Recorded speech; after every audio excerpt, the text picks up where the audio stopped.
두 번째 전도 여행. 예루살렘으로 돌아오다. 에베소 교회의 신도들은 마치 우리가 지금 성서를 읽는 것처럼 주일에 편지를 읽었습니다. 이것은 하나님께서 바울이 무엇을 써야 하는가를 말씀해 주셨기 때문에 하나님의 말씀이라 할 수 있었습니다. 그들은 마치 바울의 목소리를 듣는 것처럼 생각되었을 것입니다. 며칠 후에 바울은 예루살렘에 닿았습니다. 신도들은 기쁜 마음으로 바울을 맞았습니다. 오, 바울, 정말 오랜만입니다.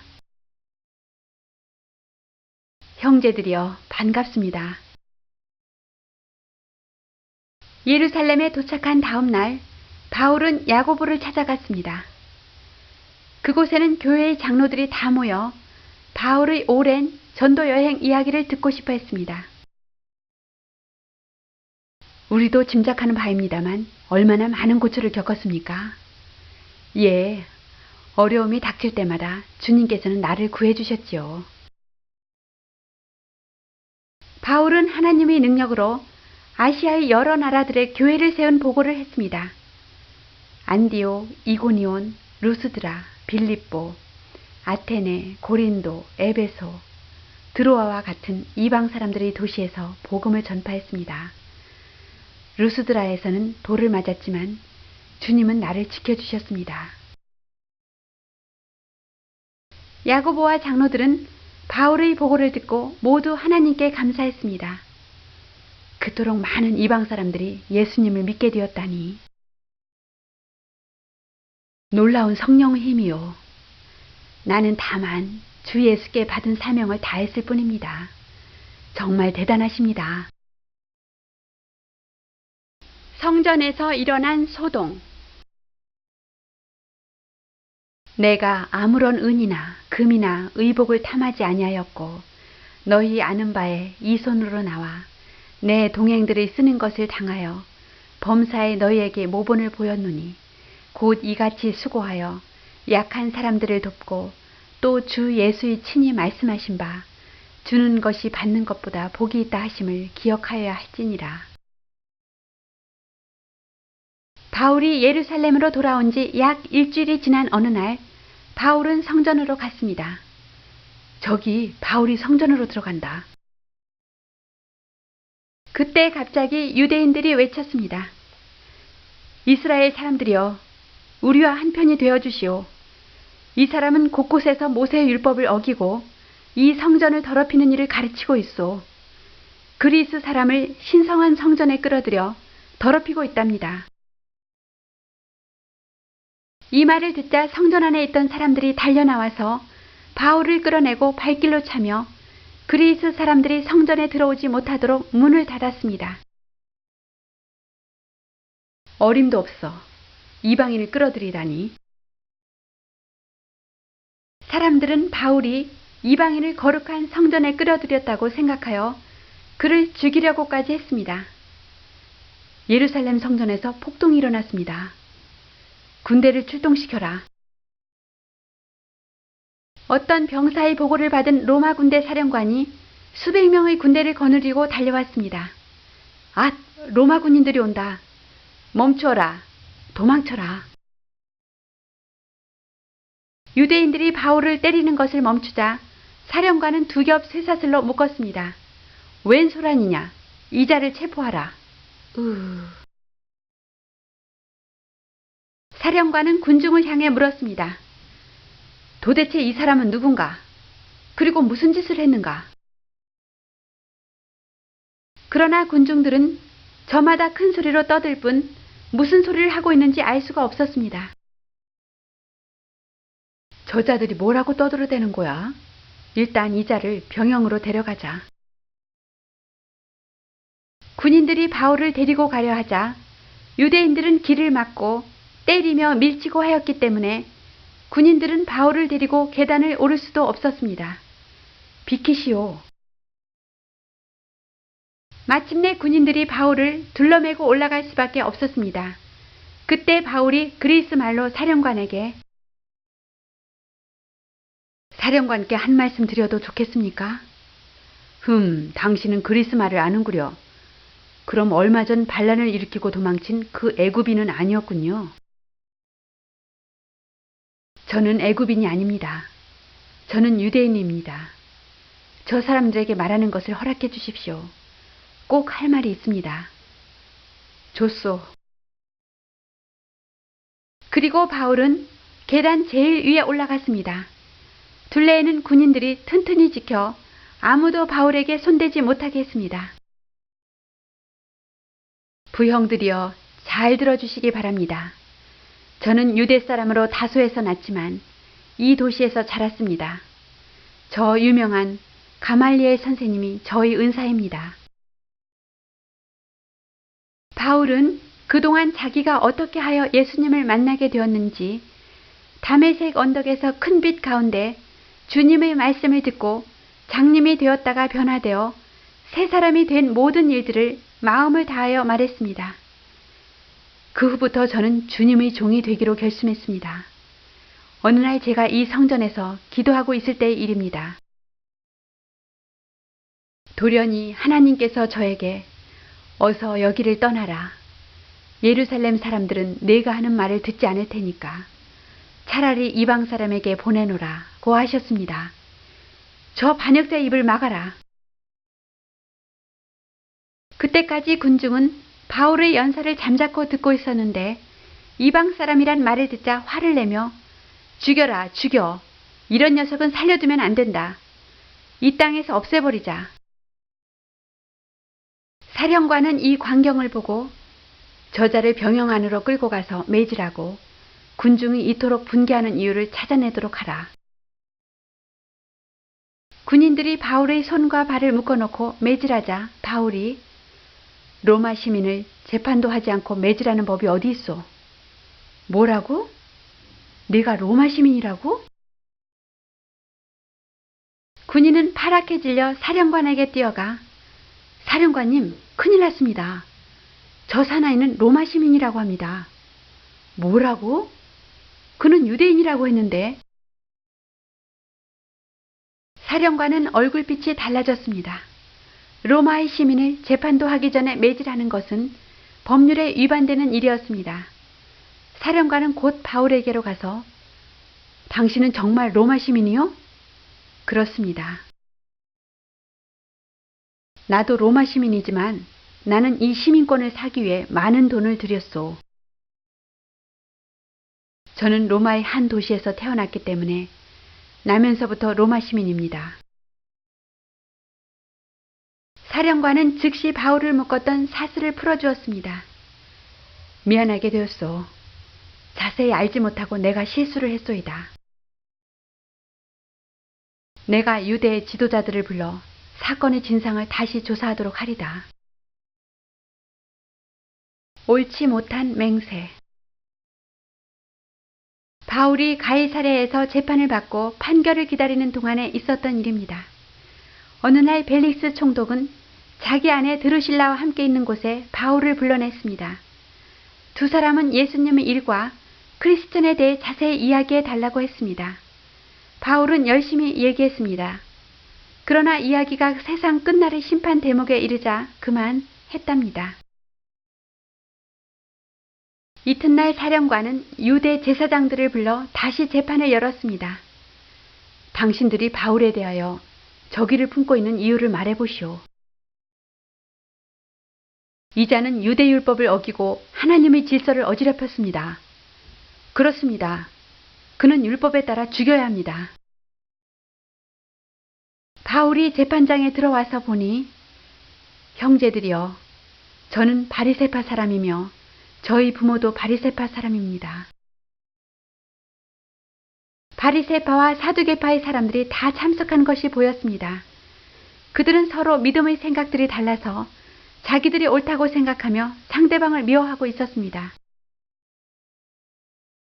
오늘 제가 재판을 받게 된 것은 제가 죽은 사람의 부활을 믿기 때문입니다. 예수님이 우리 죄로 인하여 십자가에 못 박혀 죽으시고 사흘 만에 다시 살아나신 것은 여러분도 아는 사실입니다. 이 말이 떨어지자 일은 벌어졌습니다. 두 파가 갈라진 것입니다. 바울의 생각이 적중했습니다. 무죄다, 유죄다, 아니 무죄, 유죄다. 즉 바리새파 사람은 바울을 편들어 이 사람이 말이 옳습니다. 다메섹에 가는 도중 영이나 천사가 말해준 것이 틀림없습니다. 우리는 하나님을 거역하기 싫습니다. 이 사람은 나쁜 짓을 하지 않았습니다. 천사가 말을 했다는 것은 참말입니다. 하고 적극적으로 바울을 두둔했습니다. 그러나 사두개파 사람은 천사라는 것은 없다고 주장했습니다. 바울이 재판장에 들어서면서 이 일은 예상된 일이었습니다. 말다툼이 너무 심해지자 사령관은 군인들에게 명을 내렸습니다. 안 되겠다. 바울을 병영으로 데리고 들어가라. 재판을 중단하겠다.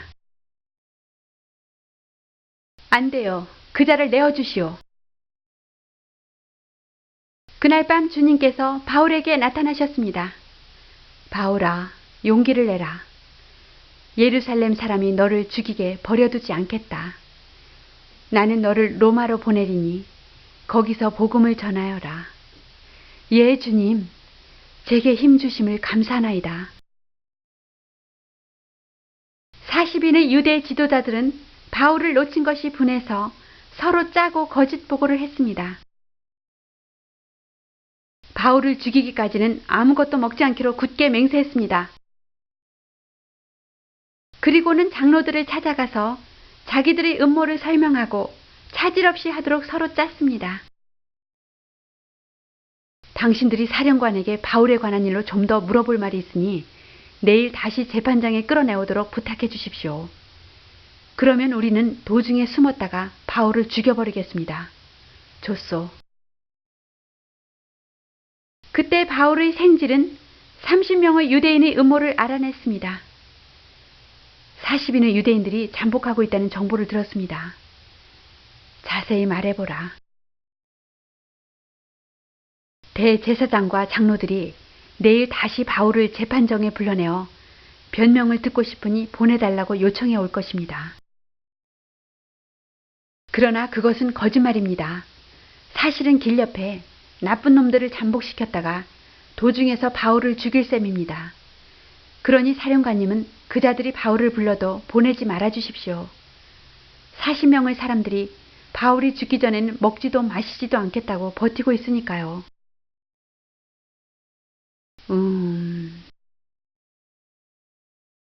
잘 알려주었다. 바울은 내가 책임질 테니 내게 이 정보를 제공했다는 말은 말하지 말라. 사령관은 곧 바울을 호위할 준비에 착수했습니다. 부대장, 잘 들어라. 보병 200여 명과 기병 70명, 창병 200명을 가이사랴를 향해 출발할 수 있도록 오늘 밤 2시까지 준비시켜라. 그리고 바울을 태울 말을 준비해서 급히 총독 벨릭스에게 데리고 가라. 예, 알겠습니다. 밤 2시, 명령을 받은 두 부대장은 470명의 군인들과 함께 바울을 말에 태워 가이사랴로 출발했습니다. 동이틀 무렵 그들은 이미 예루살렘을 멀리 떠나 있었으므로 이제 70명의 기병만을 데리고 갔습니다. 가이사랴에는 헤롯 왕이 죽은 뒤 벨릭스가 총독으로 있었는데 그는 헤롯보다 훨씬 좋은 사람이었습니다. 총독은 사령관의 편지를 펼쳤습니다. 각하, 이 죄수에 대한 사령관의 편지입니다. 어디 보자. 총독은 사령관의 편지를 펼쳤습니다. 이 사람은 바울이란 사람으로서 유대인에게 붙잡혀 죽을 뻔했는데 로마 사람이라는 것을 알고 제가 군대를 출동시켜 구해냈습니다. 그가 붙잡힌 이유를 물어보니 유대인의 율법을 어겼다고 하는데 제가 조사한 바로는 감옥에 갇힐 만한 죄가 없습니다. 그러나 유대인들은 아직도 바울을 죽이려 하고 있어서 저는 그를 가깝게 보냅니다. 그리고 유대인들에게는 고소할 것이 있으면 가깝게 말하라고 지시했습니다.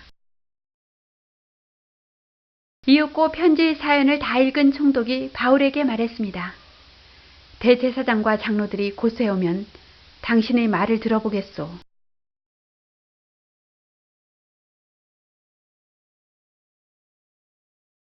바울이 벨릭스 총독에게 끌려온 닷새 후에 대제사장 일행이 바울을 고소하기 위하여 왔습니다.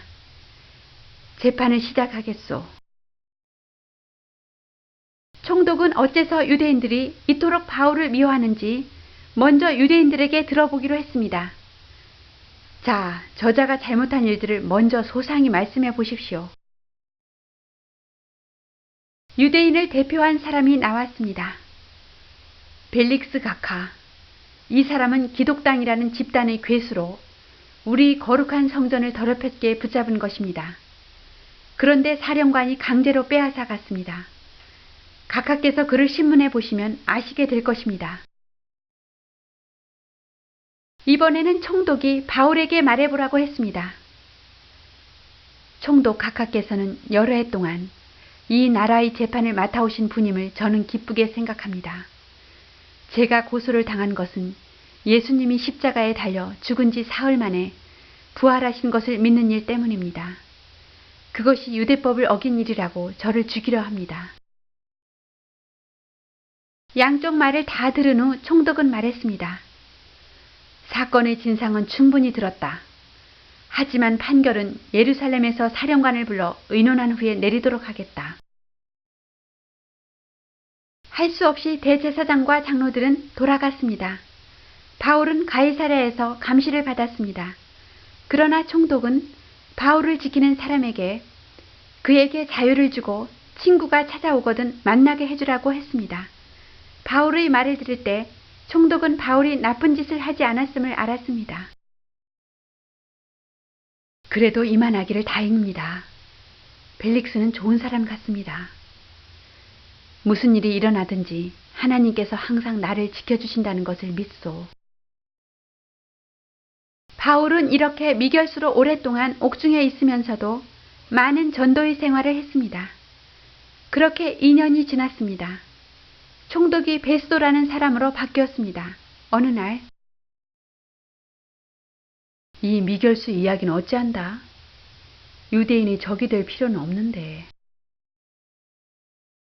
유대 지도자들은 총독이 바뀌자 다시 바울을 고소하러 왔습니다. 유대 지도자들의 말을 들은 총독은 이 사건을 판결하기는 정말 애매하구나. 로마의 법률에는 이 문제를 다룰 만한 것이 없으니 다시 예루살렘으로 넘겨야겠다. 바울은 예루살렘으로 가지 않기 위해 간청했습니다. 안 됩니다. 각하. 저들은 그곳에서 저를 죽일 것입니다. 차라리 저는 로마 황제께 상소하겠습니다. 저놈이? 좋도다. 그대가 황제께 상소하겠다면 로마로 보내주겠다. 파선. 바울은 로마로 가서 재판을 받게 되었습니다. 그때 누가가 따라갔기 때문에 이 기록이 자세히 책으로 만들어진 것입니다. 누가가 쓴 바에 의하면 배가 시돈에 닿았을 때 대장 율리오는 친절하게 바울을 상륙시키고 그곳 친구들을 만나 대접받는 것도 허락하였다. 시돈을 떠나 항해하는 도중 맞바람을 만났기 때문에 구브로섬 그늘을 따라 항해했다. 출발 전에 바울을 비롯해서 보내지는 죄수들은 율리오라는 대장의 지하에 100명의 군인이 인솔하게 되어 있었습니다. 이 일은 무척이나 중대한 일입니다. 지금은 1년 중에서 가장 항해하기 위험한 시기입니다. 겨울 동안 여기 머물렀다가 날씨가 완전히 좋아진 후에 출발하는 것이 지혜로운 일일 것입니다. 그렇지 않소. 그런데 그때는 며칠을 두고 맞바람이 불어왔기 때문에 가까스로 그레데 섬까지 갈 수 있었으며 아름다운 항구라는 곳에 닿았습니다. 그곳에서 안전한 항해를 위해 날씨가 회복되기를 기다렸습니다. 아름다운 항구는 겨울을 나기에는 적당치 않습니다. 벨직스가 겨울을 나기에는 훨씬 나을 것입니다. 마침내 대장은 바울의 말보다 선주의 말을 따르기로 했습니다. 출발! 마침 태풍이 멎고 해가 뜨고 남풍이 순하게 불어서 아름다운 항구를 떠났는데 얼마 안 가서 그레데 해안선을 끼고 항해하는 동안 유라굴로라는 무서운 태풍이 불어왔습니다. 낮인데도 하늘이 점점 더 캄캄해지는구나. 이거 하루 이틀의 머질비가 아니야. 이제 다 죽는구나. 그레데 섬으로 돌아가기에는 너무 멀어져서 되돌아갈 수도 없고. 번갯불이 쉴 새 없이 번쩍이고 금세라도 배를 삼킬 듯한 큰 파도가 덮쳐왔습니다.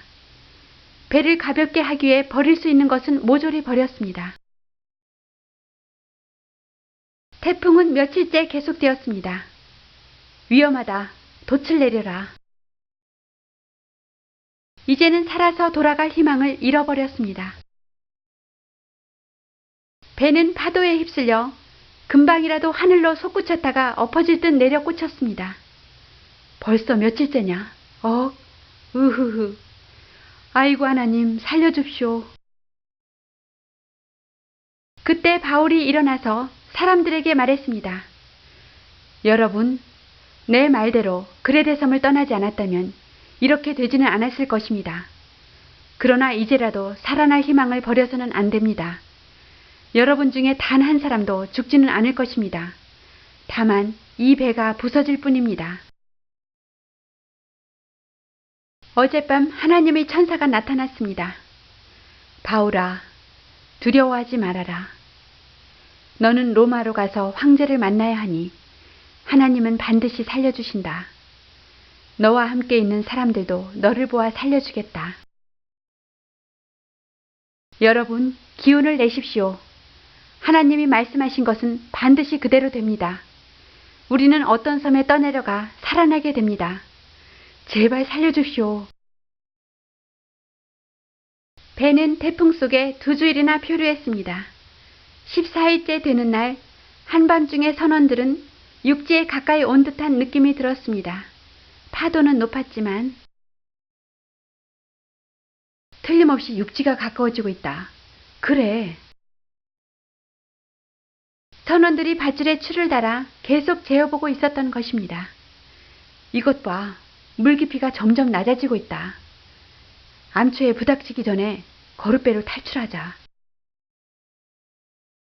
몇 사람의 선원들이 자기들만 달아나려고 몰래 거룻배를 내리고 있었는데 바울이 그것을 보고 빨리빨리 곧 대장에게 알렸습니다. 선원들이 배를 떠나면 당신은 살아나지 못할 것이오. 그럴 수가? 대장은 곧장 달려가서 거룻배를 묶어두었던 밧줄을 끊어 떠내려 보냈습니다. 다음 날 날이 새자 바울은 배에 남은 음식을 모두 꺼내어 함께 먹도록 했습니다. 이제 남은 음식을 모두 먹읍시다.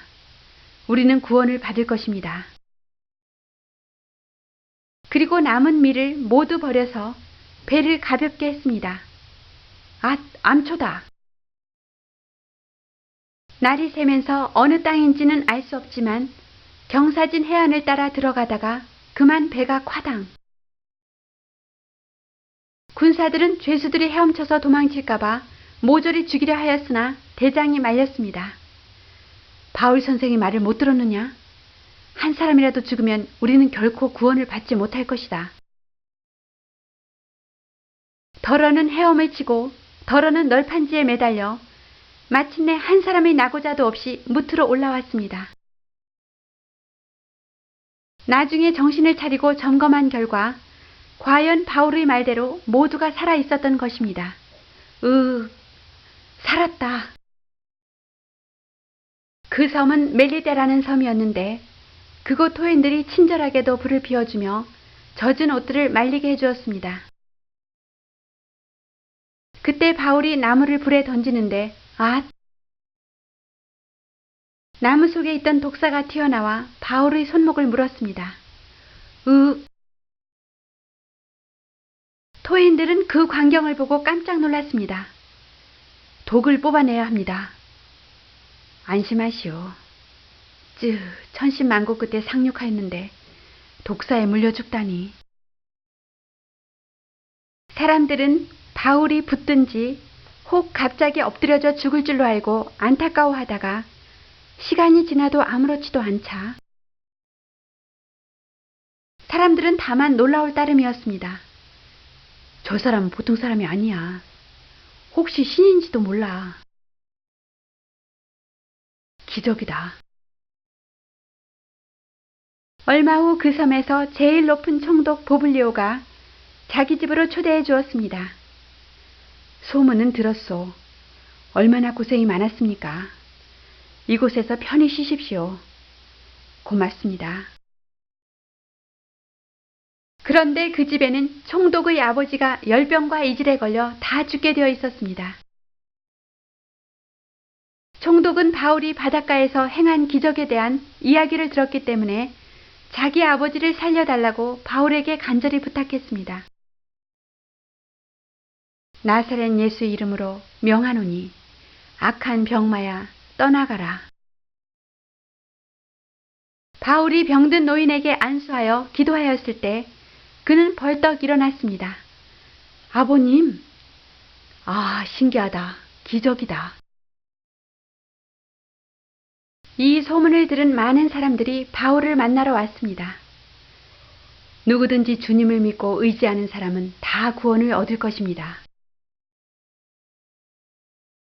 그렇게 석 달이 지난 후 바울 일행은 수라구사에서 사흘, 레기온에서 하루, 보디올에서 친구들의 초대를 받아 일주일간 쉬었다가 드디어 로마로 향했습니다. 로마에 도착한 바울은 반연금 상태였습니다. 그러나 그를 지키는 군사는 바울이 마음대로 활동할 수 있도록 자유를 주었습니다. 그곳에서도 바울은 수시로 복음을 전파했습니다. 지난 이야기는 바울과 누가가 로마에 도착하여 2년을 지낸 데서 끝났습니다. 그 후의 바울에 관해서는 다만 예수님의 용사로서 용감하게 죽어갔다는 것밖에 모릅니다. 그 무렵부터 오늘에 이르기까지 바울보다 더 훌륭한 전도자는 없습니다. 바울은 예수님을 만난 후 그의 목숨이 끊어지는 날까지 오직 예수님을 알리기 위해 바쳤습니다. 바울은 소아시아 지방, 그리스 지방의 곳곳에 교회를 세웠습니다. 한때 스페인까지 간다고 말한 적이 있었지만 정말 갔는지 우리는 알 수 없습니다. 바울은 끊임없이 교회를 세워갔을 뿐 아니라 자기가 세운 교회의 성도들에게 가끔 편지를 보냈습니다. 그 편지는 우리가 읽을 수 있습니다. 그가 얼마나 교회를 사랑하고 성도들을 염려했는지는 우리가 알고 또 압니다. 성령께서는 바울이 편지를 쓸 때 힘을 주시고 쓸 것을 가르쳐 주셨습니다. 그렇기 때문에 바울이 쓴 편지는 다른 성서와 마찬가지로 하나님의 말씀입니다. 바울은 정말 영웅이었습니다. 사랑하는 주님을 위해 도저히 견딜 수 없는 괴로움을 참아냈습니다. 가혹한 매질로 고문을 5번이나 받았습니다. 유대인이 정해놓은 가장 심한 매질을 받은 것입니다. 몽둥이로 맞은 것이 3번, 돌에 맞아 죽을 뻔한 것이 1번, 배가 난파된 것이 3번, 밤낮 꼬박 하루를 바다에서 표류한 것이 1번이었습니다. 밤과 낮을 꼬박 한 조각 판자에 매달려 바다 위를 떠돌아 다닌다면 어떤 기분이겠나 한번 생각해 보세요. 게다가 바울이 사람들을 향해 설교를 했을 때 바울의 말에 화를 내어 마치 짐승처럼 날뛰며 바울을 갈기갈기 찢어 죽이겠다고 벼르기도 했습니다. 그런데 또 이런 사람들과는 정반대로 바울의 둘레에는 아름다운 일, 놀라운 일들이 계속 일어났습니다.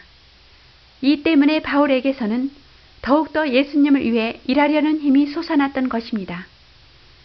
예수님은 다메섹 언덕에서 직접 바울에게 말씀하셨던 것처럼 가끔 바울에게 나타나 말씀하시는 일이 있었습니다.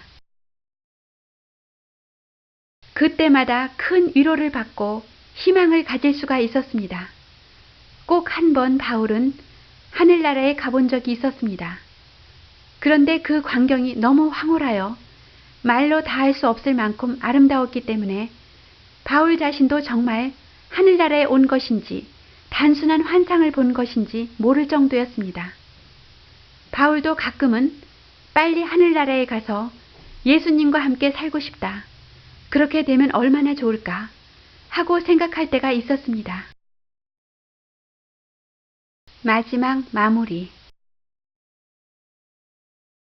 바울은 자기 생애의 마지막이 가까웠을 때 나는 훌륭한 싸움을 하였고 내가 달려갈 길을 믿음으로 끝까지 달렸다.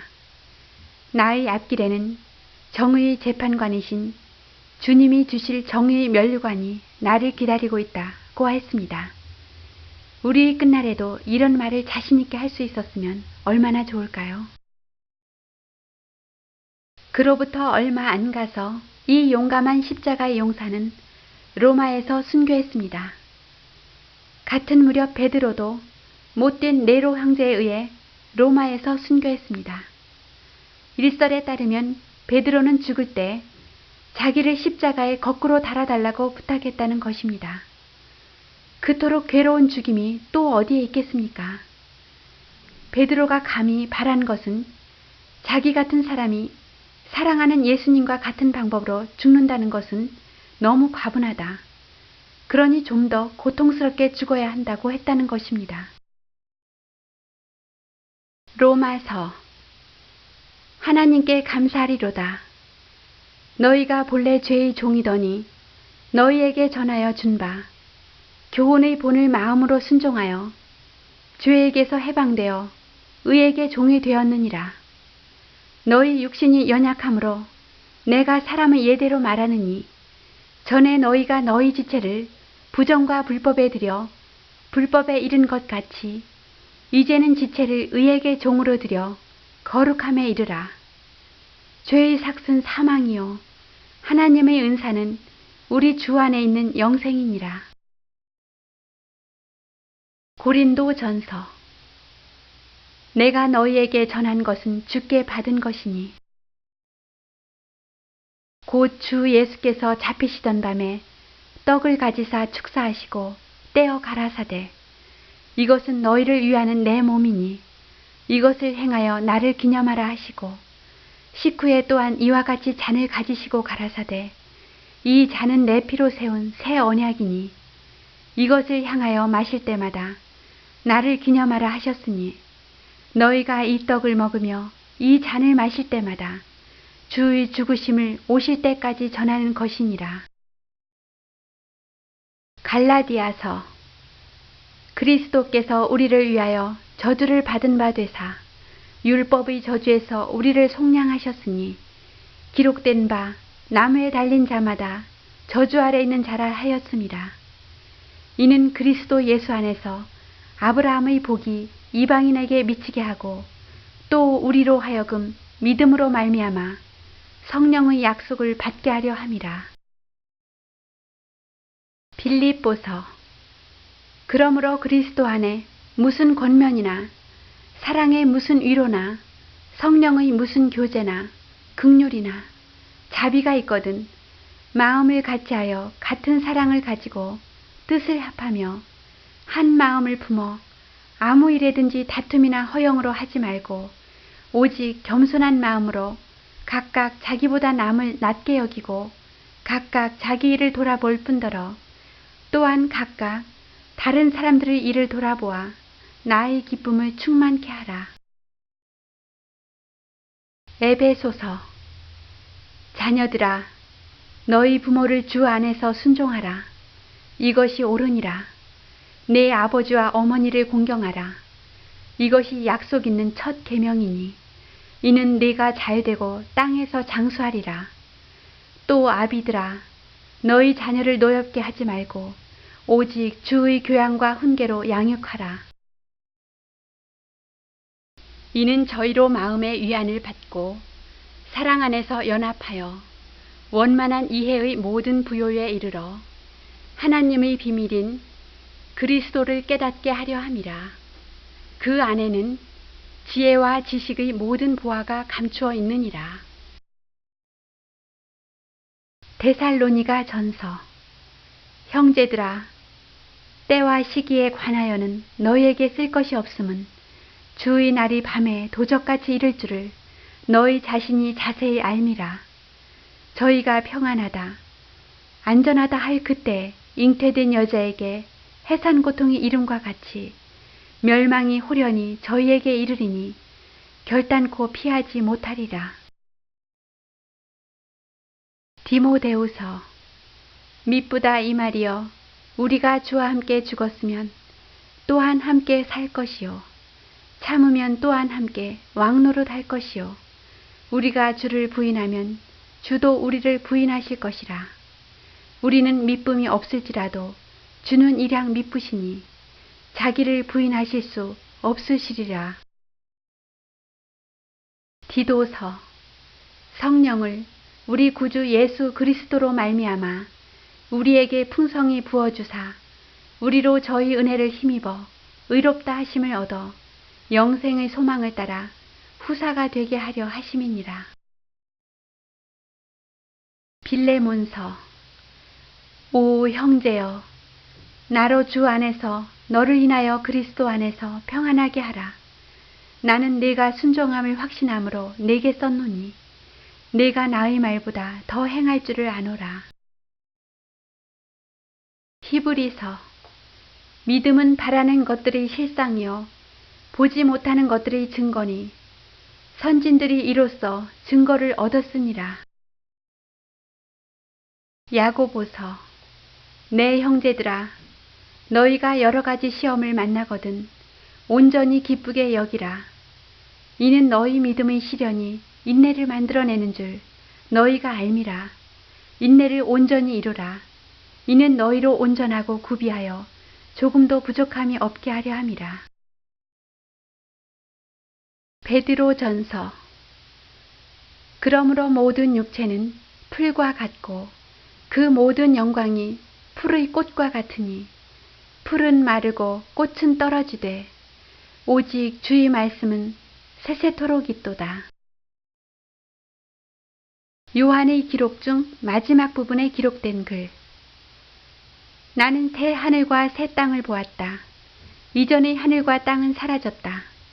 그리고 하나님의 보좌에서 큰 소리가 들려왔다. 보아라, 하나님의 장막이 여러 사람들 사이에 있지 않느냐. 하나님께서 이들과 함께 계시며 이들은 하나님의 백성이 된다. 하나님은 이들의 눈물을 씻어주실 것이다. 이제부터 죽음도 없고 슬픔도 없으며 아픔도 없다. 그리고 나서 내게 한 천사가 나타나 나를 높은 산으로 데리고 올라가서 거룩한 도성 예루살렘이 하나님의 보좌로부터 내려오는 것을 보여주었다. 예루살렘 도성은 투명한 유리 같은 순금으로 만들어져 있었다. 온갖 보석의 벽과 진주로 된 12개의 문, 순금의 길.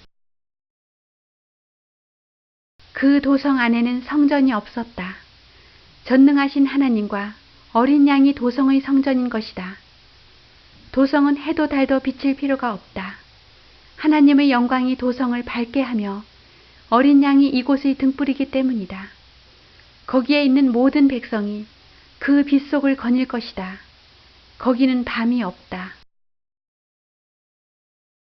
어린 양의 생명책에 기록된 사람만이 들어갈 수 있는 곳이다.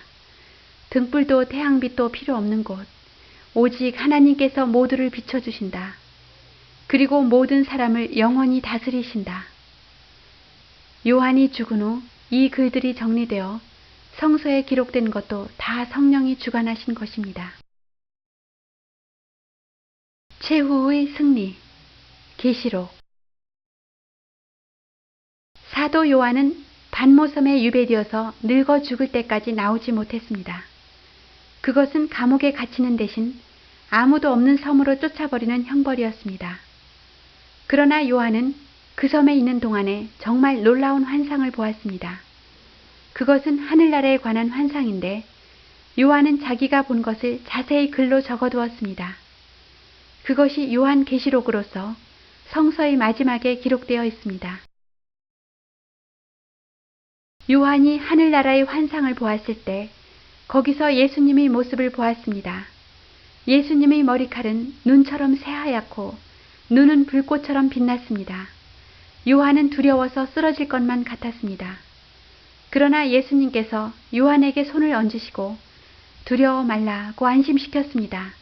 곧 요한은 희고 빛난 보좌에 하나님께서 앉아 계시는 모습을 보았습니다. 하나님 앞에는 이미 죽은 사람들이 심판을 받기 위해 그 앞에 서 있었습니다. 생명책이 펼쳐지고 그 사람들은 이 세상에 살아있을 때 행한 일에 따라 심판을 받았습니다. 바다도 그 속에 있는 죽은 사람을 토해내고 그들 모두가 심판을 받았습니다. 그래서 생명책에 이름이 없는 사람들은 사정없이 불 속에 던져졌습니다. 요한이 본 예수님은 마치 죽임을 당한 어린 양과 같았습니다. 그 보좌의 둘레에서 헤아릴 수 없는 많은 천사가 합창하는 우렁찬 노래소리를 들었습니다.